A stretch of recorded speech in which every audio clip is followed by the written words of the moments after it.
नमस्कार आहे. मी प्रेम म्हात्रे, आपल्या माहीतच आहे. आणि आपले सोबत आलेले आपले सहकारी मित्र रत्नाकर म्हात्रे, आपले गाव कमिटी अध्यक्ष. आणि काका तर आपल्या माहीतच आहे. काकांची ओळख करून देणार आहेत आपले सहकारी मित्र रत्नाकर म्हात्रे. आणि आजचा पूर्ण परिचय आणि आजची मुलाखत ही MMRD या विषयावर होणार आहे. आणि पूर्ण परिचय आपले देणार आहेत रत्नाकर म्हात्रे. नमस्कार. नमस्कार. शेतकरी बंधूंनो, नमस्कार साहेब. नमस्कार. आज आपण सन्माननीय क्लास 1 ऑफिसर सेवानिवृत्त अधिकारी सुधाकरजी पाटील साहेब आणि उरण सामाजिक संस्थेचे अध्यक्ष आणि MMRD संघर्ष समितीचे अध्यक्ष हे आपल्याला थोडक्यात MMRD शाप की वरदान याबद्दल थोडक्यात माहिती देणार आहे. तुम्ही 95 गावासाठी, नवी मुंबईच्या अस्तित्वासाठी पण आपण लढा देत आहात. तुम्ही ACZच्या विरोधात पण लढा दिला होता. आत्ता आपण MMRDच्या विरोधामध्ये आपण संघर्ष समिती म्हणून अध्यक्ष आहात. त्याच्या अगोदर नैन्याच्या विरोधामध्ये आपण संघर्ष केला होता. नवी मुंबईची घरं कशी वाचतील त्यासाठी आपण एक प्रयोग केला होता किंवा आपण प्रयत्न केले होते. तर आपली भूमिका आता काय असेल? एक आपली जबाबदारी म्हणून एक सेवानिवृत्त अधिकारी आणि एक नैतिक जबाबदारी आपली काय असेल ती आम्हाला थोडक्यात उपकृत करावं आणि जेणेकरून एक शेतकऱ्यांना तुमच्या माध्यमातून आम्हाला एक दिलासा मिळेल आणि आमची घरं किंवा आमचं जे विस्थापित होणारं सर्व समाज आहे तो कुठेतरी वाचवण्यात आपण यशस्वी ठरावं. ती माहिती व्यवस्थित शेतकऱ्यांपर्यंत पोहोचली पाहिजे हा उद्देश प्रेम म्हात्रे ऑफिसरच्या माध्यमातून आम्ही करत आहोत. मी गोवटणे गावातला रहिवासी, एक सामान्य शेतकरी कुटुंबात जन्मलेला. तर आपल्याकडे MMRDच्या माध्यमातून सरकार तिसरी मुंबई प्रकल्प उभारत आहे. तर आपली भूमिका काय आहे? नाही, आपली भूमिका सांगण्याच्या आधी तिसरी मुंबई हा प्रकल्प काय आहे हे सांगणं महत्त्वाचं आहे. आता मुंबई त्यानंतर 1970 सालापासून नवी मुंबई म्हणजे दुसरी मुंबई उभी राहिलेली आहे. आणि आता सरकार या दुसऱ्या मुंबईला लागूनच आपल्या उरण, पेण आणि पनवेल तालुक्यातील एकूण 124 गावांच्या जमिनी संपादित करून या सगळ्या 124 गावातील क्षेत्रामध्ये तिसऱ्या मुंबईची उभारणी करणार आहे. आता ही तिसरी मुंबई सरकार उभी करत आहे. सरकारनं आपलं धोरण जाहीर केलेलं आहे. परंतु हे धोरण जाहीर करण्यापूर्वी किंवा जाहीर केल्यानंतर ज्यावेळी सरकारनं 2024 साली या तिसऱ्या मुंबईबाबत अधिसूचना जारी केली, त्यावेळी आपल्या ह्या तिन्ही तालुक्यातील 124 गावांनी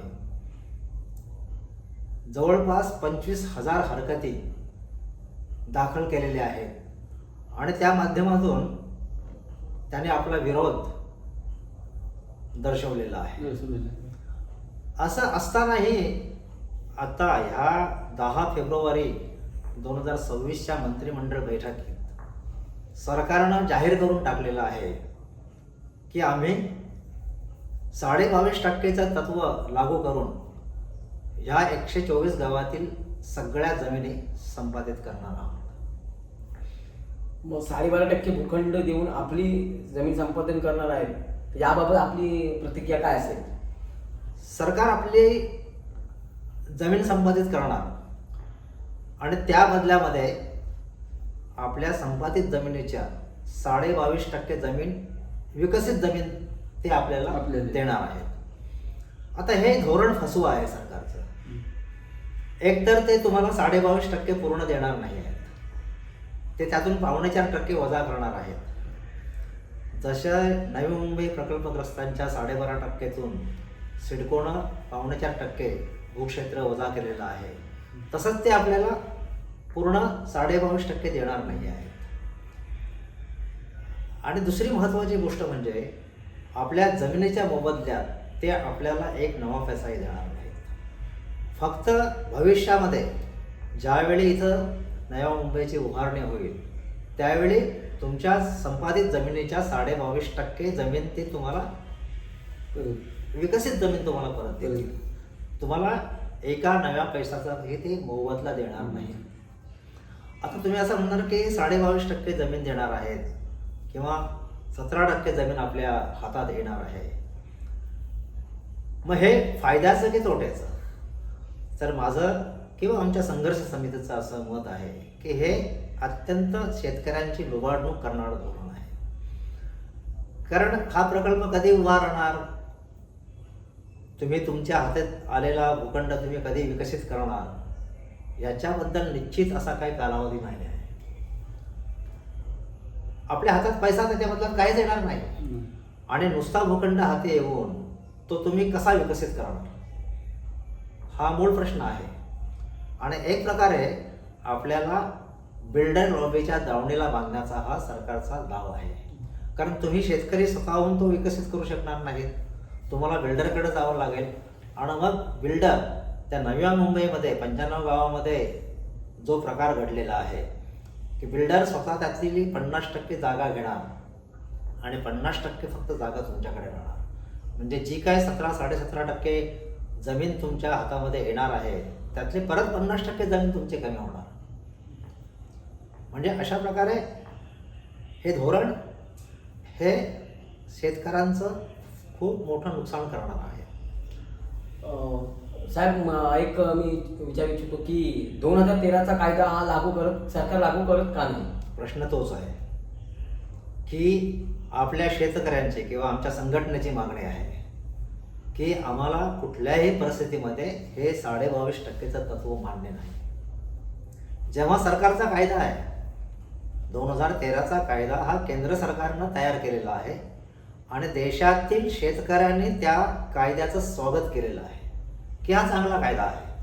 हा चांगला कायदा कसा, तर तो कायदा असा सांगतो की जर सरकारला जमीन घ्यायची आहे शेतकऱ्यांची तर सरकारनं त्या शेतकऱ्याला वाजवी त्या जमिनीची किंमत द्यायला हवी. मग वाजवी कशी, तर ज्या जागेवर ज्या क्षेत्रामध्ये तो प्रकल्प उभा राहतो तिथल्या क्षेत्रामधलं बाजार मूल्य काय आहे, त्या बाजार मूल्याच्या 4 पट किंमत शेतकऱ्यांना द्यायची. म्हणजे असं गृहीत धरू की आज आपल्या विभागामध्ये किमान 5 लाख रुपये गुंठ्याचा भाव चालू आहे आणि हा जर 5 लाख रुपये जर असेल तर 5 चोक 20 म्हणजे सरकारला कुठल्याही परिस्थितीमध्ये 20 लाख रुपये तुम्हाला प्रति गुंठा, एका गुंठ्याला 20 लाख रुपये भाव तुम्हाला देणार आहे. आणि हे तर आपण एक 5 लाख रुपये उदाहरण त्याचं दिलेलं आहे. आपल्या विभागामध्ये जे काही आता व्यवहार होत आहेत काही 10 लाख रुपयापर्यंत गेलेले आहेत. याच्या पुढे अजून ते भाव वाढणार आहेत आणि जसे वाढतील त्याच्या 5 पट किंवा 4 पट किंमत शेतकऱ्यांना देणं आहे. 10 लाख जरी आपण गृहीत धरला तर 10 लाखाचं 4 पट म्हणजे 40 लाख रुपये गुंठ्याचा भाव आपल्या जमिनीला मिळणार आहे. आणि सरकारला शेतकऱ्यांना एवढे पैसे द्यायचे नाहीत म्हणून त्याने हे 22.5%चं हे गाजर आपल्यासमोर ठेवलेलं आहे. आता 2013चा दुसरा एक फायदा असा आहे की असं गृहीत धरा की तुम्हाला गुंठ्याला 25 की 30 की 40 लाख रुपये मिळत आहेत, तरीही तुम्हाला असं वाटतं की नाही आमचं बाजार मूल्य जास्त आहे, तर तुम्ही ते अमान्य करू शकता, ते स्वीकारू शकत नाही, तुम्ही हायकोर्टमध्ये जाऊ शकता. आणि हायकोर्टने आत्ता अलीकडे 3 निर्णय आपल्या उरण तालुक्यासाठी दिलेले आहेत. या तिन्ही प्रकरणामध्ये सरकारनं 22.5%चं तत्व त्यांना स्वीकारा असं सांगितलं होतं. त्या शेतकऱ्यांनी स्पष्ट सांगितलं की 22.5%चं तत्व आम्हाला अमान्य आहे. तुम्ही जर आमच्या जमिनी घ्यायच्या असतील तर तुम्ही 2013चा नवीन कायदा आम्हाला लागू करा आणि त्यानं जे काही किंमत ठरेल त्या किमतीत आम्ही समाधानी राहू.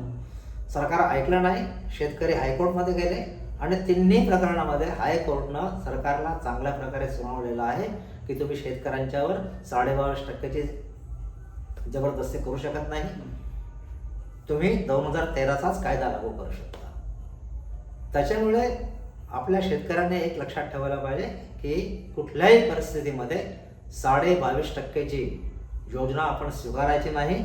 अगदीच जमिनी द्यायची वेळ जर आली तर आम्हाला 2013चा नवीन कायदा लागू करा अशा प्रकारचा आग्रह आपण शेतकऱ्याने धरायला पाहिजे. त्याच्यानंतर आपली भूमिका काय असेल म्हणजे शेतकऱ्यांच्या बाजूने, आणि विस्थापित समाज होत असेल तर गावठाण विस्तार आणि अनेक आपल्याला समस्या त्या भेडसावतील, तर त्याची आपली भूमिका काय असेल? हा तुमचा प्रश्न अगदी योग्य असा आहे. कारण आपण इथले राहणारे समाज जो आपण आहोत, आगरी, कोळी आणि कराडे, हा समाज जवळपास उद्ध्वस्त होण्याच्या मार्गावर आहे. म्हणजे आता ठाणे जिल्ह्यातील पालघर जिल्हा असेल, ठाणे जिल्हा असेल, आपल्या रायगडमध्ये सुद्धा सरकारनं आपल्या पूर्ण जमिनी संपादित केलेल्या आहेत. आणि आता रायगडमधल्या उर्वरित जमिनी सरकार संपादित करून आपल्याला पूर्णतः भूमिहीन शेतकरी होणार आहेत. तर ह्याबाबत आता आमची भूमिका अशी आहे की आपल्याकडे काही शेतकरी जमिनी विकत आहेत, त्यांना आपण थांबवण्याचा प्रयत्न करत आहोत. परंतु या प्रकल्पाबाबत आपली भूमिका स्पष्ट आधी असणार आहे की पहिले आमची इथली घरं आणि आमची गावं सुरक्षित राहायला पाहिजे. आणि मग ही गावं आणि घरं सुरक्षित राहायची असतील तर सरकारनं पहिला आमचा गावठाण विस्तार करावा. आमचं शेवटचं घर जिथं आहे तिथपर्यंत गावठाण विस्तार करावा आणि सगळी घरं नियमित करून त्यांना सनद किंवा ज्याला प्रॉपर्टी कार्ड असं म्हणतात, ती सनद आम्हाला द्यावी. आमची घरं नियमित करावीत, आमचं गावं सुरक्षित करावीत, नंतर आम्ही तुमच्या प्रकल्पाचा विचार करू. परंतु जोपर्यंत आमची घरं आणि आमची गावं सुरक्षित आहेत असं आम्हाला वाटत नाही, तोपर्यंत कुठल्याही परिस्थितीमध्ये हा प्रकल्प आम्ही इथं होऊ देणार नाहीत. ही आमची संघटनेची ठाम भूमिका आहे. समजा आपण शेतकऱ्यांच्या बाजूने आजपर्यंत खंबीररित्या आपण राहिले आहात, तर सरकार समजा ऐकलं नाही, सरकारने ऐकण्याच्या पलीकडे जर त्यांची कामगिरी असेल तर आपली कामगिरी संघटनेच्या मार्फत काय असेल? सरकारनं जर हा प्रकल्प दडपशाहीच्या मार्गाने उभा करण्याचा प्रयत्न केला तर येथील शेतकरी संघर्षासाठी सज्ज आहे. सरकारला आम्ही एका गोष्टीची जाणीव करून देतो. 2006 साली ह्याच गावामध्ये रिलायन्स सारख्या महाबलाढ्य उद्योजकाचा महामुंबई SEZ प्रकल्प सरकारनं येऊ घातला होता. येथील शेतकऱ्यांनी 3 वर्ष संघर्ष केला, मोठी आंदोलनं उभी केली, न्यायालयामध्ये धाव घेतली आणि त्या 3 वर्षाच्या संघर्षानंतर रिलायन्सचा महामुंबई SEZ प्रकल्प हद्दपार करून टाकला. त्यानंतरही 2017 साली सरकारनं MIDCच्या माध्यमातून याच जमिनी परत संपादित करण्याचा निर्णय घेतला होता. त्यावेळी सुद्धा येथील शेतकरी संघटितपणे उभा राहिला. आम्ही आझाद मैदानात मोठं आंदोलन केलं.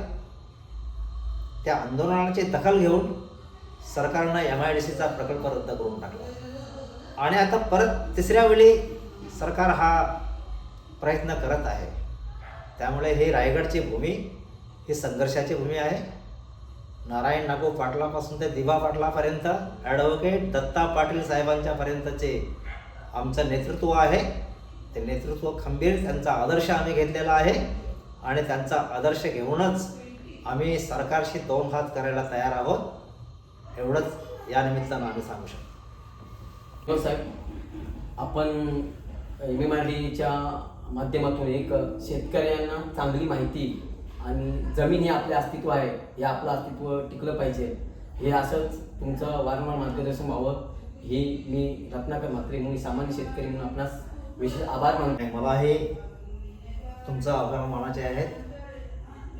प्रेम म्हात्रे ऑफिशियल हे जे यूट्यूब चॅनलनं माझी मुलाखत घेतली आणि या मुलाखतीच्या माध्यमातून आमची भूमिका, आमच्या संघटनेची भूमिका जनतेसमोर एक मांडण्याचा आपण जो प्रयत्न केलेला आहे त्याबद्दल मी प्रेम म्हात्रेंचे आभार मानतो. धन्यवाद.